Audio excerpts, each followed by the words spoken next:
Welcome to the Iberian Property Talks. Today with Roberto Rey, President of Gloval. Welcome.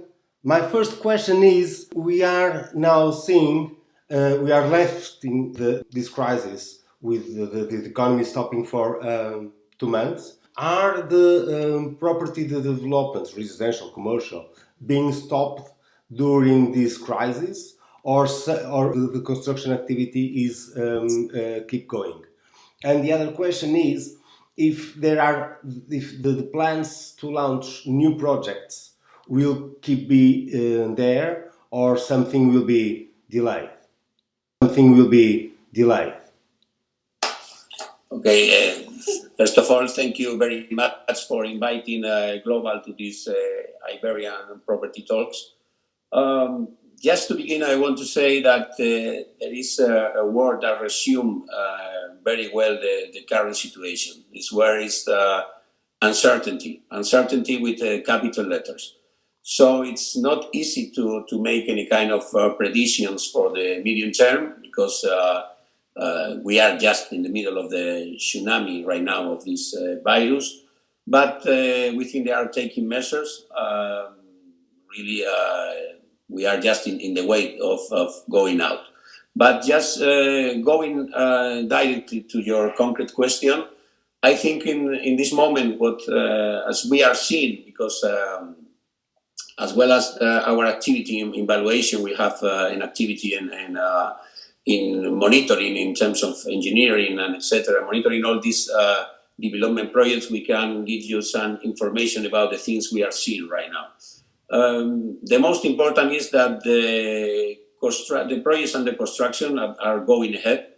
There are some questions that could delay just in a few months some of the projects due to the restrictions of mobility and probably the availability of some materials and workforce. But this is only a question of some months of delay in this year. But just going to the success of these projects, I think all the residential developments that are in this moment going to finish in 2020 or 2021, I think are going to finish with a lot of success. Why? Because the level of pre-sales, these developments have sellings of more than 80% of the total. So I think there is no probability that the buyers are going to cancel and anticipate the contract losing money because the alternative investments are not very clear. So this is one question. And the other question is the new developments in terms of residential. You have to take into account that before the coronavirus, the level of the loan-to-value for the financing coming from the banks were in terms of more or less 65% and etc. So right now, you need to finance the land with equity, and you need a pre-sales level of 30% more or less. And I think there is a probability that increase these levels of pre-sales to levels of 40 or 50%. So that means that to start a new project in the new normality, you need more things that only a good land, a good location. You need to have an economy that is not in a very bad condition, because if the unemployment rate is too high, probably the capacity for the people to afford the buying of new residential is going to be so bad. I think that means that could be other things that to do for not only for the private companies and just for the administration. That is putting a lot of efforts in order to develop projects in affordable housing or in social housing. That's in the residential sector. But in other sectors such as logistics, I think logistics is clear that is in a good condition due to the e-commerce and so on. I think some projects could be stayed in wait and see, but only until the end of the virus. But I think that this is a sector that is going to go ahead clearly. And in the other hand, you have the hospitality sector. Probably they're going to stop some investments in hotels and the other asset class in this hospitality sector. But I think there are going to be some opportunities very interesting in the near future. What you are saying is that logistics will be a winner and hospitality and hotels will be the most damaged sector.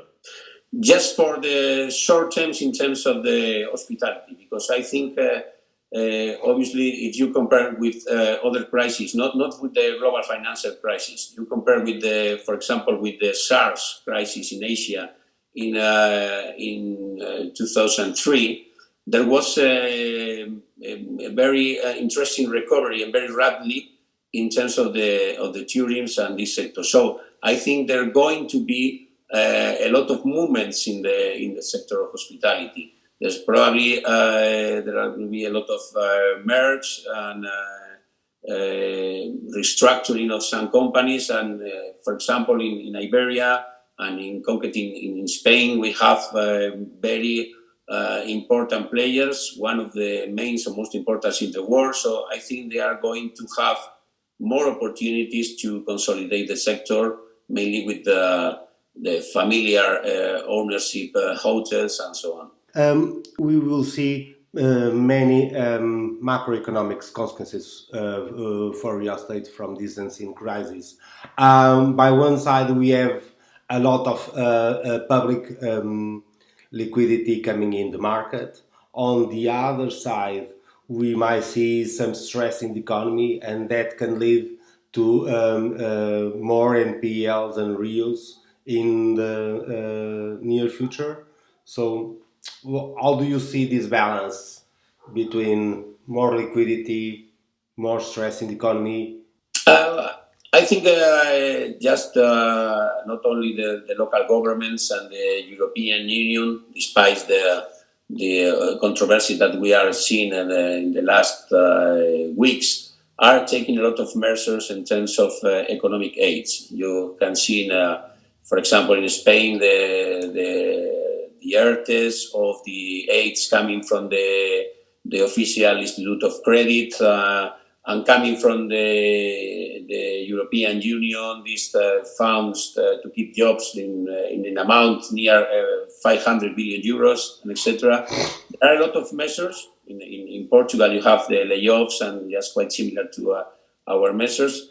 And I think this just prevent the heart attack. What is the heart attack? For the short terms in the companies, the main problem is the liquidity. I think the liquidity more or less is guaranteed through the different measures for the companies and for the companies and for the self-employees. And that means that if this crisis can finish until the end of the year in this way of the tsunami that we are involved right now, probably there is not going to be a huge impact non-performance. But as we are seeing these days, there is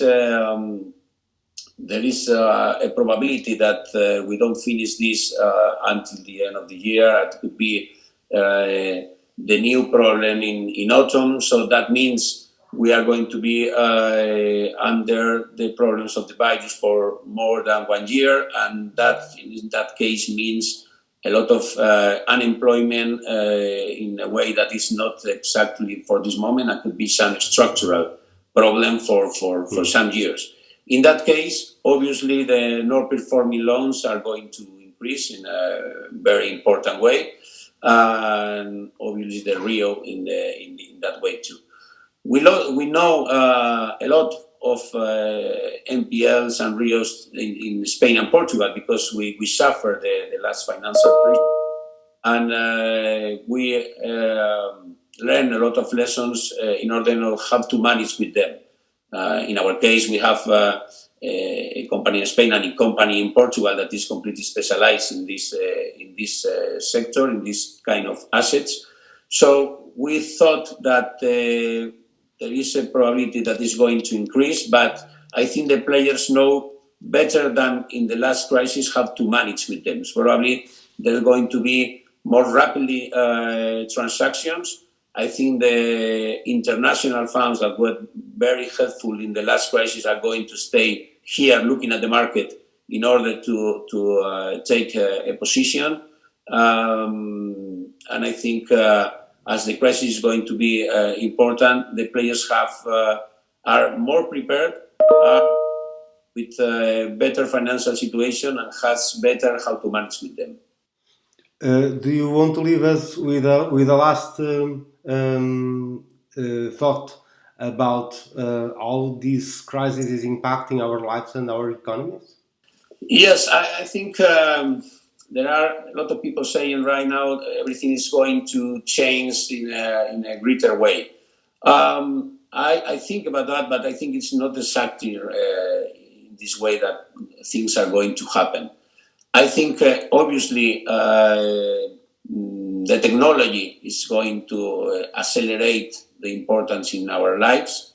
But I think we are people that need to be in touch with the others. I think we are going to go out again, are going to go to work again, are going to book holidays again, are going to study abroad again. So we think some things are going to change. For example, in terms of the offices, probably the investors or the users are going to have more requirements in terms of green stamps or well-being requirements or things like that. And this probably can change part of the way we live in the space of work. But we need to be again on the shoppings on the streets, shopping on the shopping centers that probably change in one way, but the way we live is not going to disappear. Something is going to change something. In terms of the real estate, it means that there are going to be some adaptations to the products we have right now, but not it's a situation that is going to change completely. And I want to say again that we are, all of the players in this sector are more prepared than in the last crisis, more professional with a better level of leverage, a lot of lessons learned from the past crisis. So I'm so optimistic about the medium term. Roberto Rey, it was a really pleasure to have with us in Iberian Property Talks. Many thanks. I hope to see you soon. Yes, it was a pleasure. Thank you. Many thanks.